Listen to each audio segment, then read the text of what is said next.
आपको अंदर मास्टर स्वागत है आपका पीएमसी में सर स्टूडेंट को बहुत बहुत और उनका आभार व्यक्त करती है कि वो हमारा इतना अच्छा मार्गदर्शन कर रहे हैं। तो देर ना करते हुए सभी लोग ध्यान की स्थिति में आ जाइए।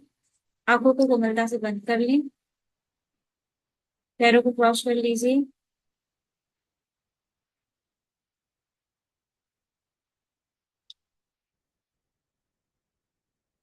ये गहरी लंबी सांस लीजिए। उनसे आम मुख के द्वारा या नाक के द्वारा बाहर रिलीज कर दें।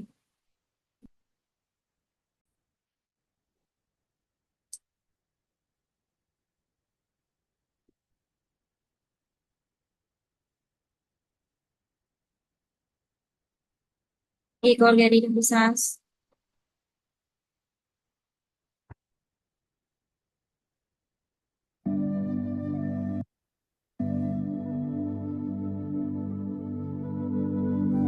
हम शिव शक्ति और उनके गुरु को इनवाइट करते हैं कि वो हिमांशु को इनवाइट करते हैं गुरु नाम प्रभाव के साथ। माँ कात्यायनी को इनवाइट कीजिए।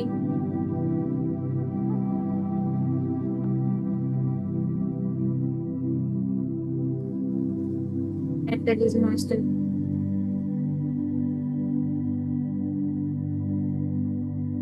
हम अपने ध्यान की शुरुआत क्षमा प्रार्थना से करते हैं। मेरे द्वारा कभी भी किसी भी जन्म में कोई भी ऐसा कर्म हो गया है जिसकी वजह से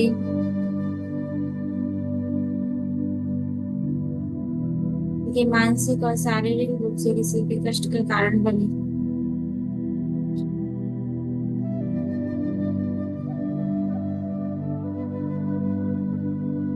उसके लिए मुझे क्षमा बिल्कुल कीजिए।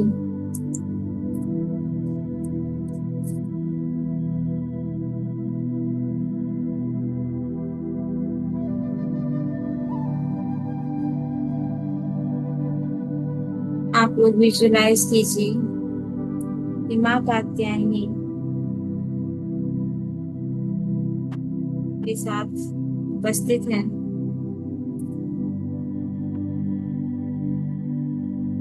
नवरात्रों के छठवें दिन माँ कात्यायनी की पूजा की जाती है।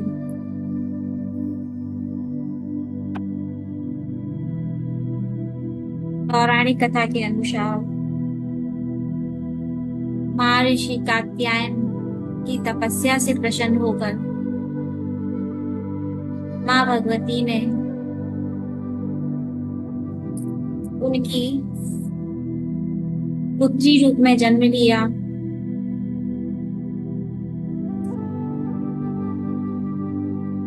ससुर का वध कर देवताओं को आतंक से मुक्त कराया। इसलिए उन्हें महिषासुर मर्दिनी भी कहा जाता है।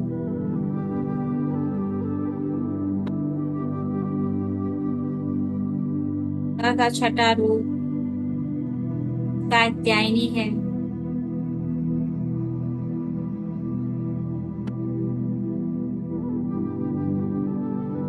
देवी के स्वरूप में बाईं ओर ऊपर वाला हाथ तलवार धारण किए है और नीचे वाला हाथ कमल पुष्प से सुशोभित है। वहीं दाईं ओर का ऊपर वाला हाथ अभय मुद्रा में और नीचे वाला हाथ वर मुद्रा में स्थित है।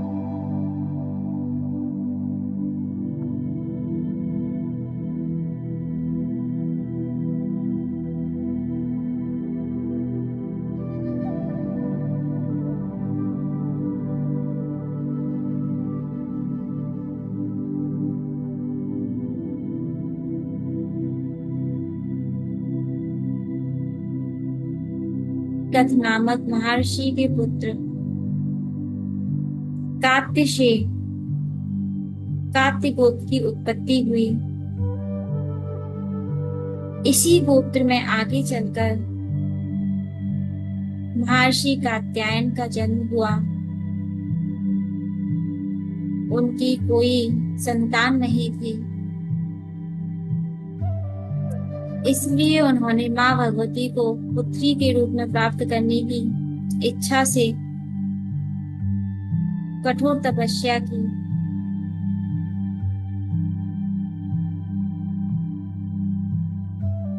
उनकी भक्ति और तपस्या से प्रसन्न होकर माँ भगवती प्रकट हुई।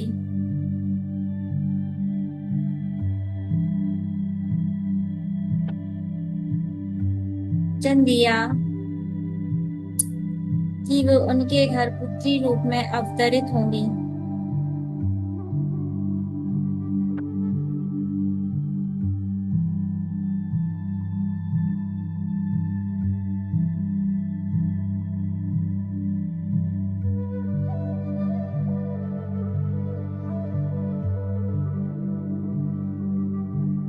इसी बीच तीनों लोगों का पर महिषासुर नामक दैत्य ने अत्याचार बढ़ा दिए। उसके आतंक से परेशान देवताओं ने ब्रह्मा, विष्णु और महादेव से सहायता मांगी।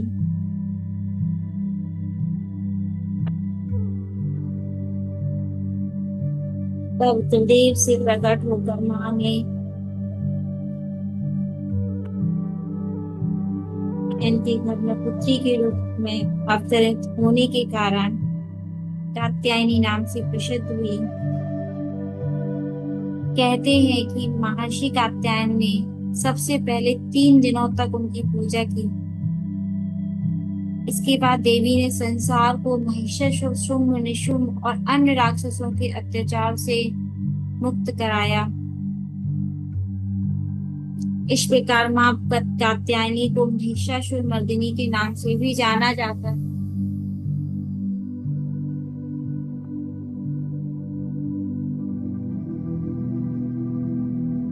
कात्यायनी को अमोघ फल प्रदान करने वाली देवी माना गया है। कहा जाता है कि ब्रज की गोपियों ने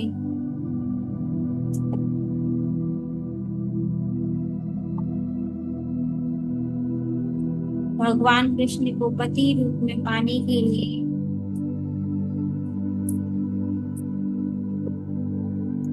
मां कात्यायनी की आराधना यमुना तट पर की थी।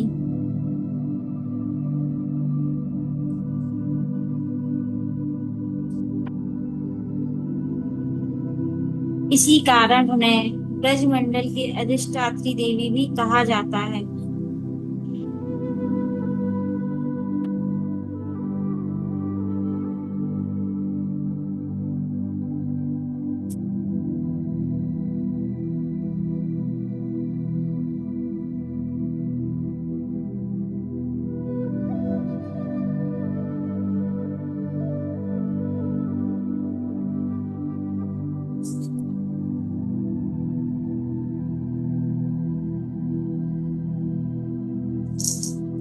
अपना पूरा ध्यान अपने आते हुए और जाते हुए सांस पर केंद्रित कीजिए।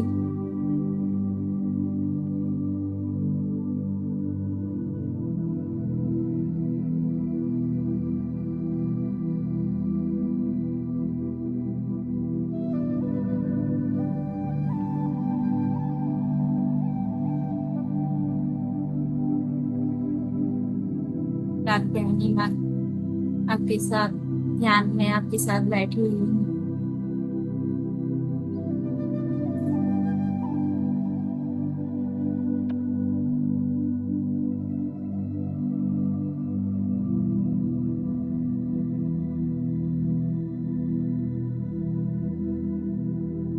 चार पूरा ध्यान अपने आते हुए और जाते हुए सांस खींचते।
धीरे धीरे अपनी चेतना में वापस लौटने की कोशिश कीजिए।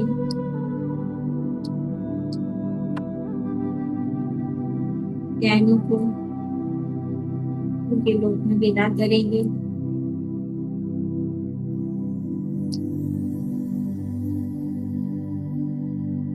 शिव शक्ति उनके पूरे परिवार को धन्यवाद देंगे, उनका आभार व्यक्त करेंगे। नमस्ते।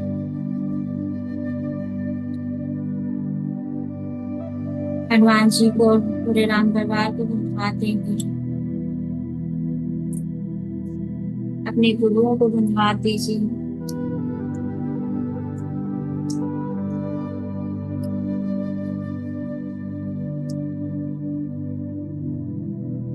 अपने माता पिता को धन्यवाद दीजिए।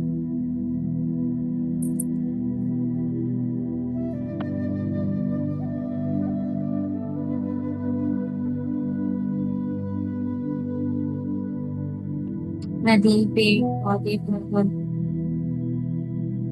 पशु पक्षी